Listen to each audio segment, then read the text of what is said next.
Welcome back to ASK classes. आज ASK की आवाज कुछ समझ नहीं आ रहा है। एएसके की आवाज कैसे सुनने मिल रहा है? अरे हाँ भाई, तुम्हारे लिए बूस्टर डोज लेकर के आ चुका हूँ। अब बेहद तुम खुशी होगे, लेकिन उसके पहले मैं तुमसे भाई हाथ जोड़ करके सॉरी बोलना चाहता हूँ। I am really so sorry. मैं कक्षा 9वीं और 10वीं के बच्चों में बिजी था, इसलिए आप लोग के लिए कुछ नहीं कर पाया। एंड फाइनली ले लो, भगवान की कृपा से बूस्टर डोज बन चुका है। लीजिए, ये रहा है आपके सामने बूस्टर डोज। यहाँ पर जितने भी क्वेश्चन है अच्छे से प्रिपेयर कर लेना, चाहे 2 नंबर हो, 3 नंबर हो, 4 नंबर हो। सभी बहुत ज़्यादा महत्वपूर्ण क्वेश्चन को रखा गया है। और आप सबको पता है कि जब भी मिडिल एजुकेशन का या फिर एएसके का बूस्टर डोज आता है तो कितना तबाही मचाता है। आपने हमसे 10th में पढ़ा है, बहुत अच्छे से जानते हो कि मिडिल एजुकेशन क्या चीज़ था। और आज वही तुम एएसके में देख रहे हो। अगर कक्षा 11वीं के हो तो इस चैनल को अपने दोस्तों के साथ भेज दो। इसी चैनल को बोलो सब्सक्राइब कर लो। ये मिडिल एजुकेशन का ही दूसरा चैनल है, बस नाम अलग है, लेकिन वैसे ही आपको पढ़ाया जाएगा model practice paper and booster dose. Model practice paper के वीडियोस तुम लोग ने देख लिया होगा। अगर उसे देख लिए हो तो समझो तुम्हारे 80 में से 50 नंबर का पेपर फिक्स हो चुका है, क्योंकि वहां पर बहुत ज़्यादा इंपॉर्टेंट क्वेश्चन डाले गए हैं। एंड अब बारी है आपके बूस्टर डोज की। एंड बूस्टर डोज पढ़ने के बाद एग्जाम में बूस्टअप देखने को मिलेगा। मतलब यही समझिए कि आपके कुछ और नंबर इंक्रीज हो जाएंगे। जैसे अगर तुम्हारी 60 नंबर की तैयारी है तो बूस्टर डोज को देखने के बाद 15 नंबर और बढ़ जाएगा, तो 75 नंबर तुम्हारे 80 में से आएंगे।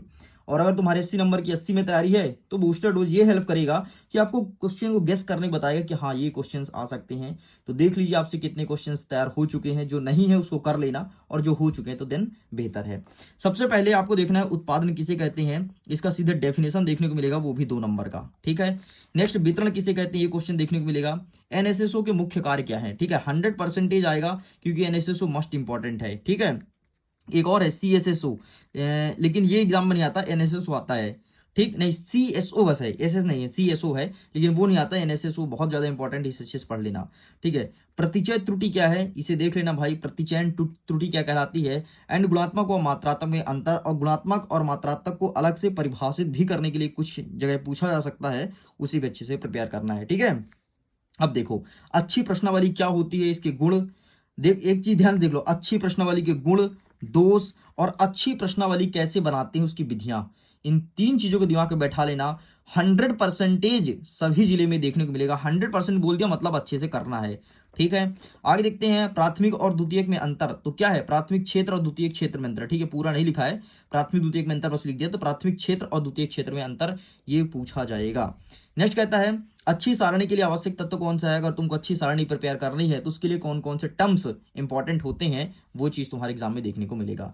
अच्छी प्रश्न बनाने की सावधानियां कौन सी हैं। ठीक है, जब विधि तुम देखोगे तो उसमें सावधानी बताई जाती है कि भाई अगर तुम प्रश्नावली तैयार कर रहे हो तो इन सावधानी ध्यान में रखना, तो इसे अच्छे से कर लेना। 100% मार्किंग होगी तुम्हारे एग्जाम में। नेक्स्ट, बहुलक और मध्यका में अंतर। देखो, मध्यका या फिर मध्यिका देखने को मिल सकता है, तो बहुलक और मध्यिका में अंतर और इसकी परिभाषा अलग अलग पढ़ लेना। कुछ जगह अंतर आएगा, कुछ जगह परिभाषा आएगा। ऐसा लिखा रहेगा कि बहुलक को परिभाषित कीजिए या फिर मध्यिका को, मध्यक को परिभाषित कीजिए। तो ये चीज तुमसे बनना चाहिए, अच्छे से प्रिपेयर कर लो।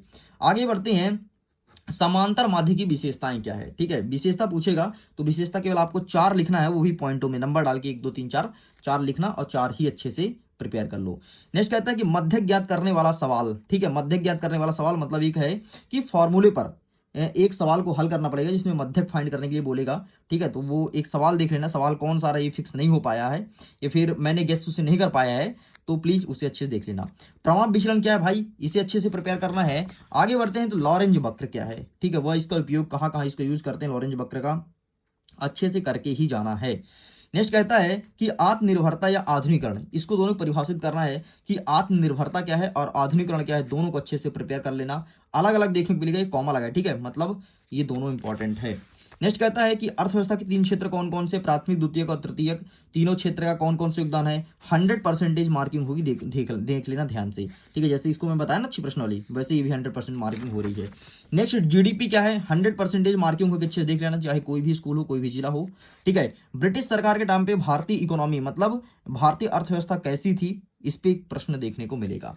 चलिए, तो यहाँ पर इतने क्वेश्चंस कंप्लीट होते हैं, 2 4 प्रश्न और बचे, उसको देख लो फटाफट।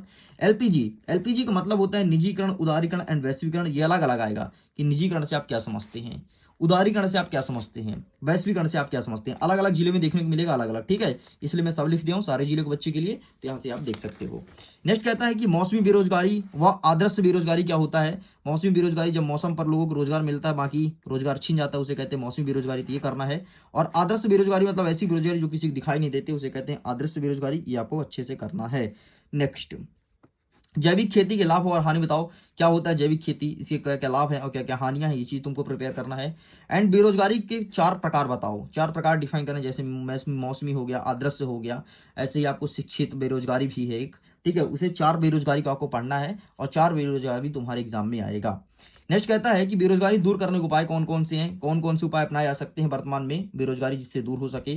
तो ये थे आपके बूस्टर डोज, पूरे पूरे क्वेश्चंस कंप्लीट होते हैं। अब सारे क्वेश्चंस को प्रिपेयर कर लीजिए, अच्छे से प्रिपेयर कर लीजिएगा, एग्जाम बेहतर जाएगा। मैं वीडियो रिकमेंड करता हूँ इसके पीडीएफ को डाउनलोड करना है तो लिंक डिस्क्रिप्शन बॉक्स में है, टच कीजिए, पीडीएफ को आसानी से डाउनलोड कीजिए। एंड कमेंट सेक्शन में जरूर लिखिएगा थैंक्स, क्योंकि बड़े मुश्किल में बना पाया हूँ, समय नहीं मिलता है, समय तो हाल निकाला गया है ना। एंड फाइनली अब मुझे लेट हो रहा है, मुझे कहीं जाना भी है, मैं वीडियो रिकमेंड करता हूँ एग्जाम के लिए। All the best.